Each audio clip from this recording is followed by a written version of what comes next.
بسم اللہ الرحمن الرحیم۔ میرا یہ پیغام سعودی عرب میں موجود محبین، متعلقین، محبین جمعیت علماء اسلام کے کارکنان، ذمہ داران کے نام ہے۔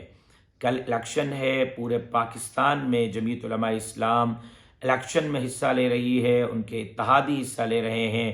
میں سعودی عرب میں سندھ سے جو وابستہ لوگ مقیم ہیں ان کی خدمت میں خصوصی درخواست کرنا چاہتا ہوں کہ ازراہ کرم کل آپ جو مکہ مکرمہ میں ہیں وہ حرم مکی میں، اور جو مدینہ منورہ میں ہیں وہ حرم مدنی میں اپنا وقت گزاریں۔